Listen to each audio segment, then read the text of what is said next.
Hello, my name is C.Wood. I'm a retired federal law enforcement officer and a federal firearms instructor. Today I want to talk to you about some tips and considerations you should take into account when, as far as being a safe and responsible gun owner.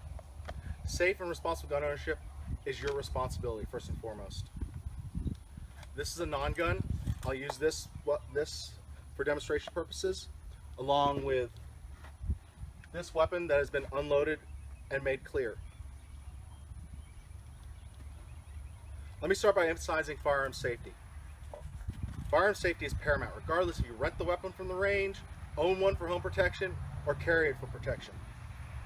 First, I want to go over some simple rules to live by when it comes to firearm safety. 1. Treat every weapon as if it was loaded, regardless of the actual perceived condition. Even if you think you know for a fact the weapon is clear, all the ammunition has been removed, and it has not been out of your sight, please don't take any chances. Take a couple seconds to lock the slide or bolt to the rear and ensure the weapon has no rounds in it. Also along with the magazine. Needless to say, a safer firearm is one that is stored unloaded. Separating the magazine from the firearm is safer than leaving it in the weapon, as it prevents accidental discharges, accidental chambering of rounds, and undue risk. 2. Never point a weapon at anything you do not intend to shoot. You should always maintain a safe direction when handling your firearm. 3. Keep your finger off the trigger, outside the trigger guard, until the decision to fire has been made. Keeping your finger out off the trigger ensures that if you fall or if you get startled, you don't accidentally shoot something you weren't intending to. 4. Know your target and what is beyond it, ensuring that if you miss or your bullet passes through your target, that you not inadvertently hit something that you weren't intending to hit. Practicing these safety rules religiously are your first steps to becoming a safe and responsible gun owner. Keeping these safety rules in mind, I wanted to talk to you about some suggestions of training techniques that will help you along your path to becoming a safer and more responsible gun owner.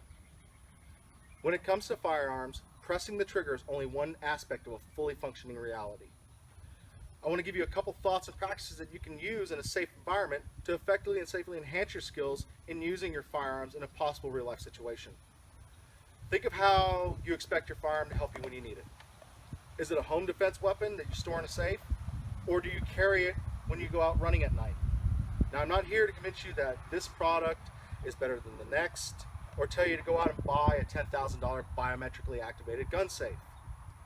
But each individual has to consider those aspects and devices on their own for ultimate effectiveness. It's part of becoming an involved gun owner. One product might not work for one individual as good as it does for another.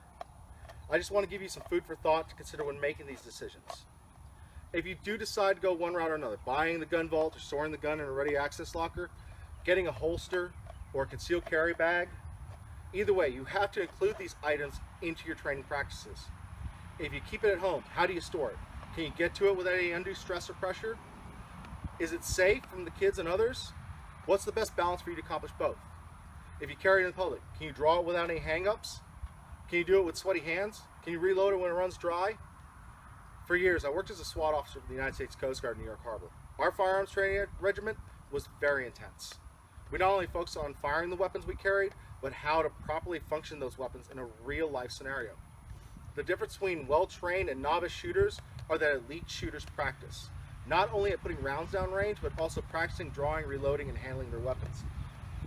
In a 2012 study done by Vickers and Lewinski, they found that elite SWAT officers performed 25% better than rookie officers, being able to make better judgment calls when to fire their weapon in response to threats, 82% better than other officers.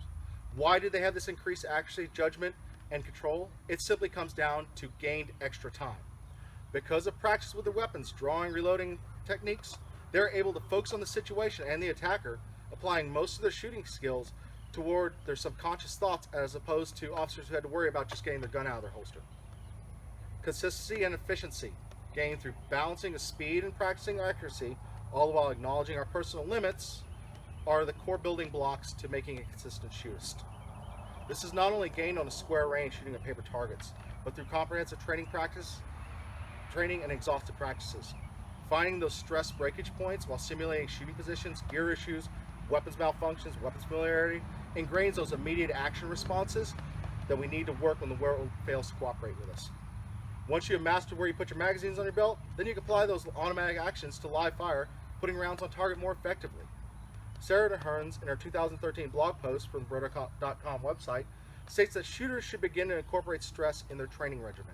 This is especially true when shooters' goals are to carry firearms concealed or use it for home protection. This balance comes from knowing how your firearm functions, how proficient you are with employing your weapon, balanced against the accuracy you have mastered in using your weapon. First, speed. A smooth action is efficient, fast, and repeatable. Limits must be pushed from time to time in order to increase speed and make those incremental gains, but not at the expense of proper execution. When personal boundaries are pushed, improvements occur, causing us to perform tasks quickly but correctly, but only at the point at which we recognize and acknowledge that control has met its limit. Failing in a hurry is still failing. Accuracy. We must hit what we need to hit, and probably do it more than once. The degree of precision in which the rules of marksmanship are applied varies with distance, target size, and movement.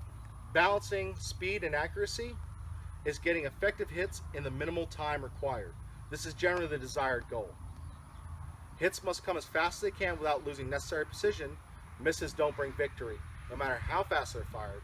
On the other side of the spectrum, if a hit can't be made in the required time, or a function can't be performed, such as the time it takes you to get your magazine reloaded into your weapon, or if you can't access your safe quickly because you haven't memorized the combination, results will be just as equally undesirable. While all these aspects can be mitigated to give the time needed to focus on accuracy, they are aspects that need to be practiced to gain those precious seconds. So where do we gain those extra moments to give over to accuracy? Like I said, we must replace these moments of speed lost with secondary subconscious actions. We must practice simple things, so they are motor skills instead of a challenge. We have the ability to open a can of Coke because we know the technique and we've done it 100 times. Pulling on the back of the tab, fulcrums open the flap down, opening the Coke. The same can be applied for reloading a firearm. Learning the orientation and feel of your magazine lets us load and apply our focus on the situation instead. Take time to practice inserting and removing your magazine. As simple as this action may be, it's key to making your weapon ultimately function. And you should try this, not only standing static, but in awkward positions.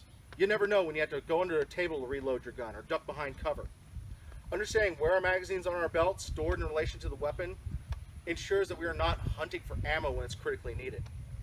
See, I'm going back to the first part where I said you don't need to have your gun fully loaded with a magazine in the magazine well and one in the chamber ready to fire. You can separate the two, you just need to practice how to load when it comes time to use the weapon. If you're able to subconsciously perform these techniques when there is no immediate threat, then you can expect to perform them under stress. Practices based around those aspects can save us the time we need, allowing us to focus on safety and accuracy instead of functioning our equipment and our gun. Now, I know there's a lot to consider. You probably have a million questions running through your head where I should start practicing. Should I practice opening my safe? Maybe drawing and holstering my weapon? Should I practice lying under the coffee table and reloading my weapon? What I've been trying to emphasize is that all of it needs to be practiced. When it comes to firearms, one aspect of training is not any more important than the other. So practicing many aspects is better, and ingraining those scenarios should be explored or taken into consideration. Time yourself as you try to open your gun safe. Did you memorize the code or the sequence to unlock it? Can you do it in the dark? Would moving its location from behind in the back of the closet under 3 tons of clothes to maybe under the bathroom sink save you some time? If you carry your gun for concealed carry, try putting everything on. The holster, magazine pouches, stand in front of a mirror and practice getting your gun in and out of the holster. Take this a step further. Lie on the floor as if an armed assailant came into the 7-Eleven and told everybody to get down. Can you get your gun out safe and fast? Do you need to consider moving maybe the placement of your holster or getting a different holster altogether? You should make these training techniques unique to your situation. You should make it personal. You should push your individual skills in order to get better. And you should do this often so it is learned and stored into your subconscious. Correct repetition of appropriate techniques to the point of automatic execution is key. A technique or task must be learned and able to be performed while running on steam power, when you're tired, hungry, cold, or wet. Then these techniques must be performed correctly many times over, and then performed correctly under stress many times over again. The more ingrained the core skills are, the more time you have to focus on your accuracy. Learning good techniques reinforces a shooter's ability to gain these incremental advantages they need to go home. Thank you.